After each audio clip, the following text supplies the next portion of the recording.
Hi everyone.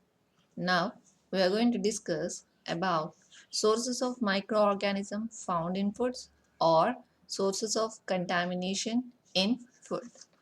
So basically the food is going to be categorized into two types based on their origin.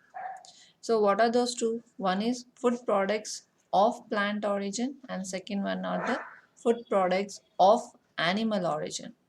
One is the food products of plant origin, another one is the food products of animal origin.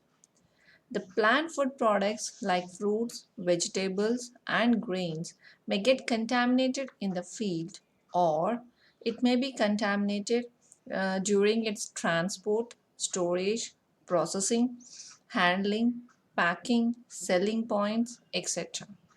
And similarly, the food products of animal origin like meat, poultry, eggs, fish, and maybe get contaminated in the farmhouse that where they are rearing, and then slaughtering houses, and then transport, processing, inadequate handling, and improper storage. So these are all going to be of the reasons where the food is getting contaminated.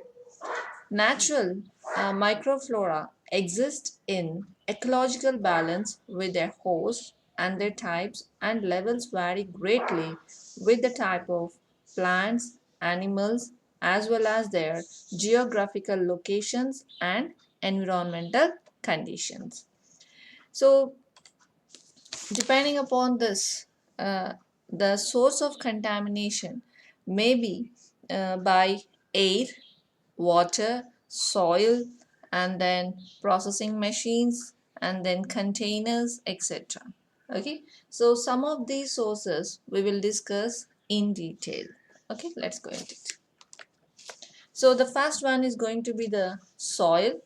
So soil, being the rich source of several kinds of microbes or microorganisms, immediately contaminates the plants and edible plant parts and the surface of animals with the soil associated microorganisms. So that's how the soil is going to have the direct contact with the plants and as well as the animal surface.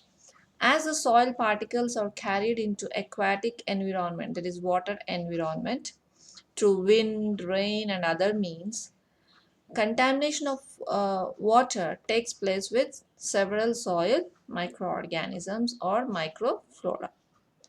It is not uncommon to find several microorganisms both in soil and water environment. So that's why we often confine these two environments or major sources of food contaminating microorganisms.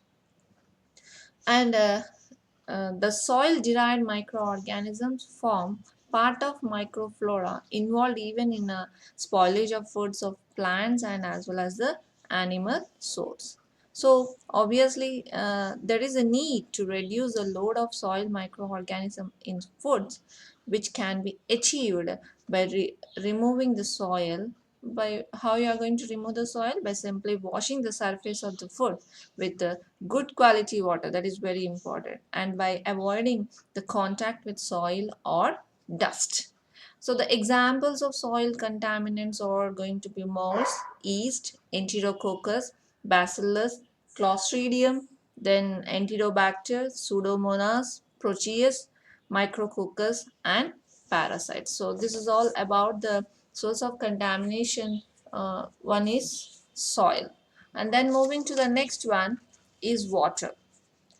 The natural waters not only contain several microorganisms, and these are native to the aquatic environment, but also from soil, raw or treated sewage, and pollutants entering the water body. Now, the microbial number and the types vary in different water bodies depending upon the nutrient status. That means depending upon the nutrient status of that water, the microbial number is going to be different. Thus, all kinds of microbes found in water are likely to be associated with the aquatic organisms on surface flora. And use of such water that is going to have the microflora for food processing will add microbes from water to food. Obviously, it is going to add the microorganisms to the food. Next, the sewage water containing human pathogenic microbes may also contaminate foods when such waters are used without proper treatment. Now, the water used in food processing should meet agreeable chemical and bacteriological characteristics. Otherwise, you should not use that water for the chemical and uh, that means in the food processing unless and until it is having a good chemical and bacteriological treatment. Then the natural water contaminated with the sewage. Suppose if a natural water body is going to be contaminated with the sewage, and that sewage is going to contribute the microorganisms to the seafood like shellfish, fish and other seafood. So that's how the second source of contamination is water. Then coming to the third one is air and dust. So obviously air and dust. The air is the transient habitat for many organisms, especially microorganisms. Contamination of foods from the air is important for sanitary as well as some economic reasons. Spoilage organisms may come from air. Example, the mold spores from air may give trouble in cheese, meat, sweetened condensed milk, and sliced bread. And cocci type, we are also finding the cocci type of bacteria are numerous when compared to the bacillus type. Whenever dust or sprays of various materials are carried into the air, the microorganisms characteristic of those suspended materials will be present. So this is also we have to remember. And then moving to the next type of contaminant, one is plant and plant products. So the inside tissue of the food from plant sources are essentially sterile except for few porous vegetables. Example, onion, cabbage and radish. Some plants produce natural antimicrobial metabolites that can limit the presence of microorganisms. Fruits, vegetables, these are going to harbor the microorganisms on the surface with their types, and the levels vary with soil condition, where in which type of soil they are going, and the type of fertilizer that is used for the cultivation of these plants and plant products, then the water used and the air quality. So these all conditions are going to uh, imply are going to show the effect of the type of microorganism that is harboring on fruits and vegetables. Example, you are going to have the notable contaminants are lactic acid bacteria, and then some yeast and some molds. And coming to the bacteria, we are going to have the Pseudomonas, Alcaligens, Micrococcus, Erwinia, Bacillus, Clostridium, Enterobacter, and even Xanthomonas is also going to act as a notable contaminant of plant and plant products. So these organisms may contaminate the plant products and turn out to be spoilage organisms majorly during transport and storage. Okay, so this is all about the plant and plant products. Then moving to the food utensils and food handlers. So this is also another factor which is going to act as a source for food contamination. So here food utensils and food first one is the food utensils.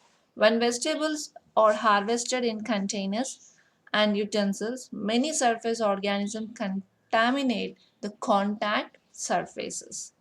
If more and more vegetables are placed in the same containers, a normalization of the flora tends to occur. If you are putting this more number of vegetables in the same container, then you are obviously seeing so many kinds of flora. Similarly, the cutting block in a meat market, along with the cutting knives and grinders, are contaminated from initial samples, and this process leads to build up organisms, thus ensuring a fairly constant level of contamination of meat-borne organisms or meat-borne organisms. So this is all about the food utensils that you are going to have.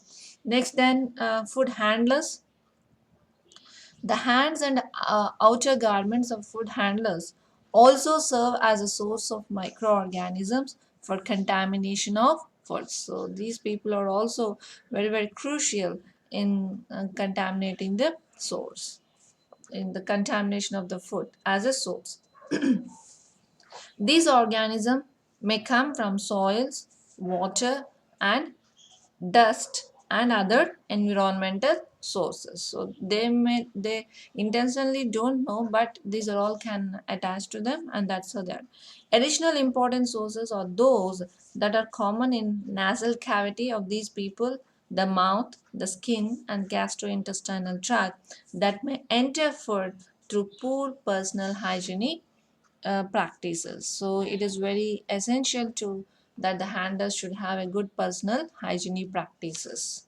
Okay, so this is how the food utensils and food handlers are acting as a source of contamination in foods. Then coming to the next one, intestinal tract of humans and animals. So this flora, that is intestinal flora, becomes a waterborne when human feces and animal excrete contaminate water.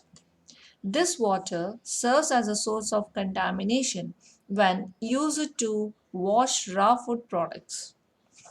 Especially, you don't know whether the water is contaminated with fecal matter or not unless you are going to test it. So, suppose unknowingly, if you are using the same contaminated water to wash your raw food products, so obviously that food is going to get contaminated.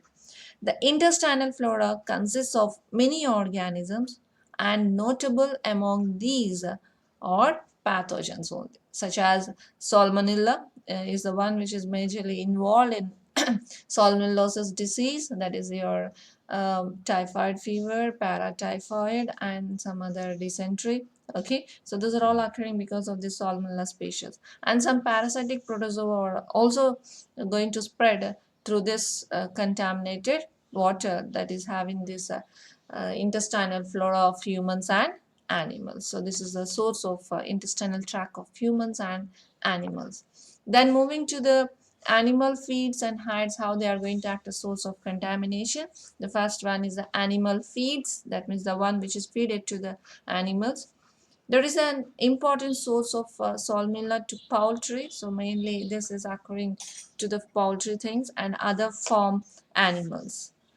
And this animal feed is also known as a source of Listeria monocytogenes, is a very contaminant, most contaminant to the dairy and meat animals. Okay, and the organism in dry animal feed, that means when you are going to give the feed in a dry form, spread throughout the animal environment and becomes an important source of contamination. So this is how the animal feeds also going to have a role in this source of contamination of foods. And then animal hides, the skin, the udder, all these things comes as the hides. In case of milk cows, the type of organism found in raw milk reflects the flora of the udder, because you are going to get the milk from the udder. If it is not properly washed, so that udder containing microflora will enter into the milk, and that's how it is going to become the source of contamination of the milk. From both the udder and the hide, organisms can contaminate the general environment and milk containers and the hands of handlers. So this is how you are going to have all these different kinds of source of contaminants which are going to contaminate the foods, or the source of microorganism found in the foods, or these also. We have discussed about water, then we have discussed about the soil, air, food handlers and food utensils, plant and plant products, animal hides and feeds, and intestinal tract of humans and animals. So this is a just a animated picture. There you can see what are the things that are involved in the contamination of food, or the sources of microorganism found in foods. Thank you.